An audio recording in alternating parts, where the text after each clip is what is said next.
Hi guys, today I'm sitting here with in front of me a brand new transmission pan for my A999 automatic transmission in my JEEP Wrangler YJ. The reason why I'm making this video is that I have a couple of questions actually to ask, and I've had some really bad struggles to seal my old pan, which I eventually discarded, and because I realized that it was not completely flat along the edges over here, and it was actually surprising how little off it needs to be around the holes to eventually cause a leak every time I put it on. And I did it 4 times and it was still leaking. So I bought a new pan. But in this process I came across some questions I haven't found answers to, and it concerns which gasket you would use. And somehow I ended up with 4 different gaskets. 4 different gaskets that works for this transmission. Is the TorqueFlite 727, I think is the same, and it's the A904, A999, and a couple of more have the same outfit of the gaskets. So I figured I'm going to talk a little bit about this and tell you about some problems that I came across. The first thing you start with is that when you have the pan and you seal it with the original gasket, it says in the instruction manual, do not use any sealant. Well, if the pan is perfectly, absolutely perfectly flat and not dimmed up around any of the bolt holes, maybe that works. Now, with a Jeep that is 30 years old, and you're probably not going to have a perfectly flat pan edge, and from my experience, it's enough that it's about 0.1 millimeter or 0.2 millimeter off around the holes to actually leak. So if you then put in some sealant in between, you have the problem with these rubber gaskets that come as original, and as you torque the bolts, I will show some clip in this, but then you will see the gasket is starting to move out around the bolts. Not much, about 1 to 2 millimeters is enough to have a 50% chance of a leak. One a bit worrying aspect of doing it this way with this sealant is that, as you can see, when I torque down the bolts to 17 Newton meter, then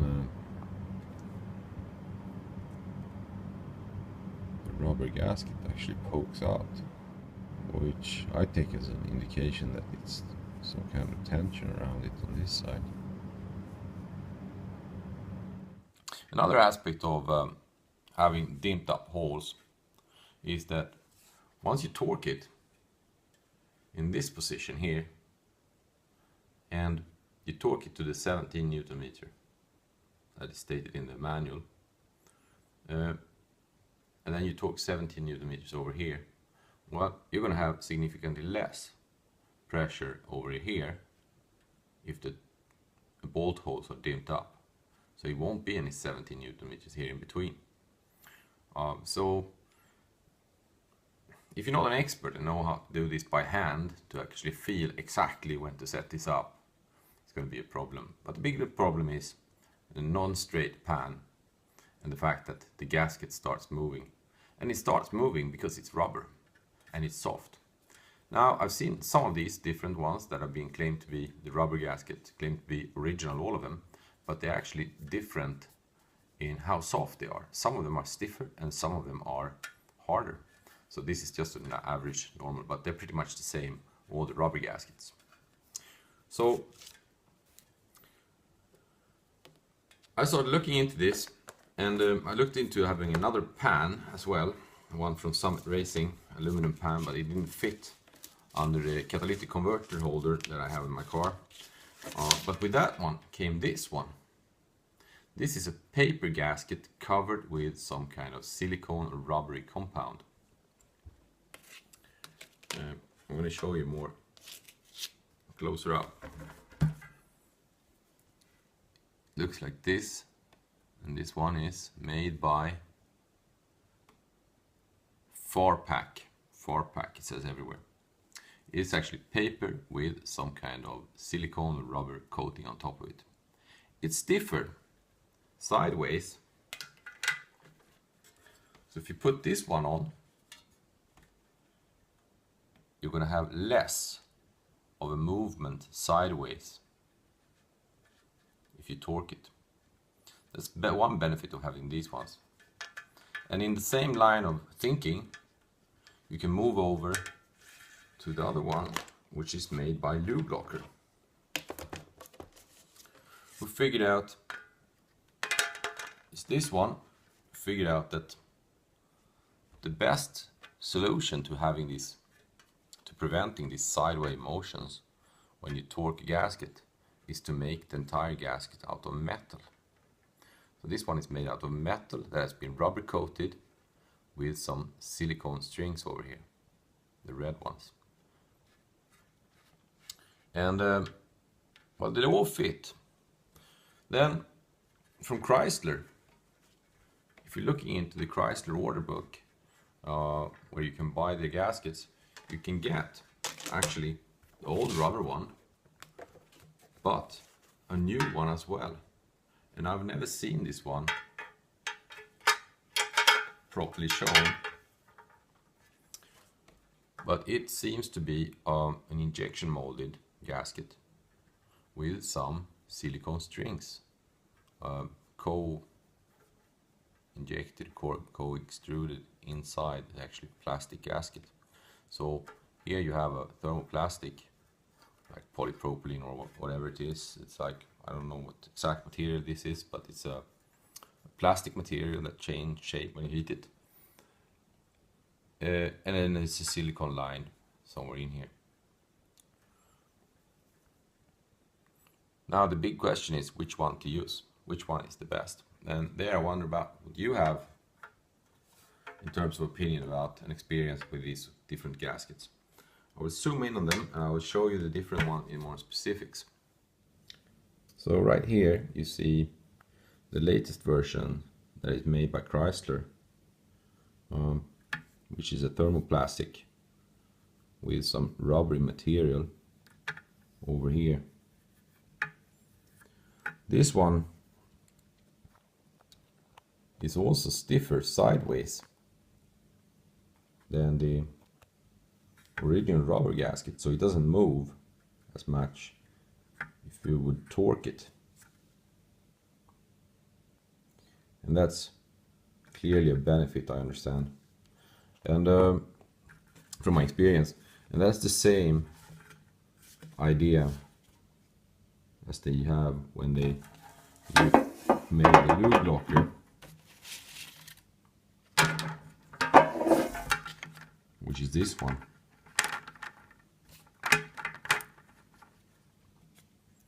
And here you see the LubeLocker.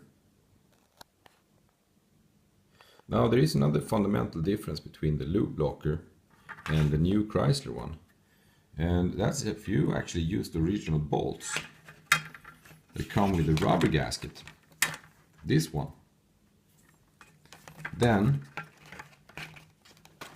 they won't use all the threads you have in your transmission, because the bolts are so small, or so you might need to upscale your bolts. You see, the new one is like almost 4 millimeters thick, as compared to the rubber one, which when it's compressed is about 1 millimeter thick. So you might need to get new bolts for your transmission pan if you use the new Chrysler one, which is stiffness, shows stiffness in the sides. However, if you use the LubeLocker, this one is only 0.5 millimeter thick. This is the rubber coated LubeLocker with the silicone sealant drawn out along it. The only ones that is stiffer sideways is the one in paper from FarPak, the rubber coated paper. I'm not sure actually which one is the best one, but I think I'm going to try out the LubeLocker, and in another video I will show you how I'm going to mount it to be 100% sure that it won't leak a single droplet of oil. I also have another video showing how you fix your leaking shift shaft seal gasket. You can look into that if you have more leaks in your transmission than only from the transmission pan. Well, I would appreciate all the comments on your experience of these 4 different gaskets, and thank you for listening.